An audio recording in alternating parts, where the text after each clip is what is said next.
Europe 1, 6h54. Harmonie Mutuelle vous présente la question santé d'Europe 1. Thomas Soto. Vous êtes 27% à vouloir vous faire vacciner contre la grippe cet hiver. Résultat du sondage de la question santé d'Europe 1 réalisé par BVA avec Orange et MNH. Bonjour Dr Kierzek. Bonjour Thomas. Déjà vous c'est fait ou pas? Vous êtes vacciné? Non, j'ai honte. Non, je ne l'ai pas encore fait. Pourtant, je suis professionnel de santé, professionnel en contact avec le public, donc à risque. Et je vais aller me faire vacciner. Mais je ne l'ai pas encore fait. On est à un mois du début de la campagne de vaccination, donc j'ai encore un petit peu de temps. Vous trouvez que c'est beaucoup, vous, 27% de Français, un peu plus d'un Français sur 4 qui se fait vacciner ou qui veut le faire? Eh bien, ça dépend comment on regarde ce chiffre-là. 27% qui veulent se faire vacciner, ça veut dire 73% qui ne souhaitent pas se faire vacciner. Et quand on regarde l'objectif de l'assurance maladie, c'est un taux de couverture vaccinale de plus de 75%. Alors je le disais, on est en début de campagne de vaccination, mais on est quand même relativement loin. Ceci dit, quand on regarde les chiffres de vaccination effective sur le terrain, c'est mieux.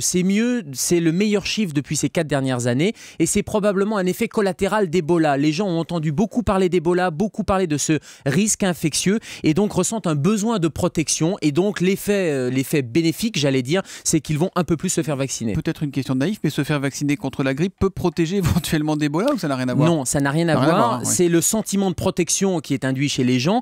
En revanche, nous, urgentistes, on serait très intéressés que les gens soient vaccinés contre la grippe parce que, imaginons une épidémie d'Ebola ou d'autres choses, ça nous permettrait de faire la différence entre la grippe, si vous êtes vacciné, a priori, c'est pas la grippe, et une autre infection. Donc ça peut être intéressant là aussi. Précisons que pour l'instant, il n'y a pas de risque d'épidémie d'Ebola en France. Comment se fait-il, docteur, que la grippe nous épuise à ce point? C'est un virus du groupe A, B, C. Vous savez que c'est un virus qui se transmet par les gouttelettes de salive, qui est très contaminant et surtout qui va déclencher beaucoup de fièvre. 39 degrés de température, un syndrome grippal, ce qu'on appelle un syndrome viral, avec des douleurs musculaires, avec une asthénie, une fatigue importante. Donc ça vous met vraiment à plat. C'est l'effet direct du virus avec des maux de tête. Et c'est pour ça que ça va vous clouer au lit pendant 5 à 7 jours, ce qui est la durée, ce qu'on appelle l'évolution naturelle du virus. Et il n'y a rien à faire quand on sent qu'elle arrive, il est trop tard? Alors quand on sent qu'elle arrive, il n'y a pas grand-chose à faire, si ce n'est boire, se couvrir, se reposer, ça c'est pour vous. Et puis il va falloir prendre des médicaments, mais qui sont des médicaments symptomatiques, c'est le fameux paracétamol, 2 grammes par jour. Ça en limite un peu les effets quand même? Ça fait tomber limite la fièvre, les effets, ça diminue la température. Évidemment les antibiotiques, on le rappelle et on ne cesse de le rappeler, ça ne marche pas sur le virus, c'est un virus, la grippe, donc les antibiotiques ça ne marche que sur les bactéries.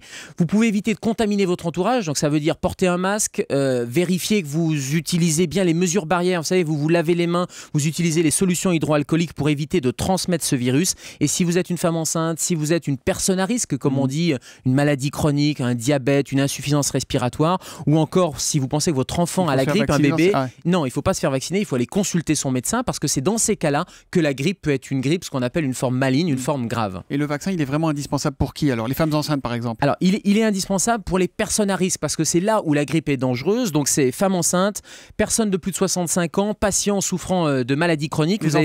Les enfants, alors les nourrissons, surtout les enfants prématurés et l'entourage des prématurés. Et vous avez probablement reçu un petit coupon à la maison. Vous allez directement chez le pharmacien et les sages-femmes, les infirmières peuvent aussi vous vacciner. C'est jusqu'à quand le vaccin pour que C'est jusqu'au 31 janvier 2015. C'est ce qu'il vous reste à faire, docteur Kierzek. Il est la nuit aux urgences et le matin avec nous à 7h-5 pour la question santé d'Europe 1. À demain, docteur. Bonne journée, à demain.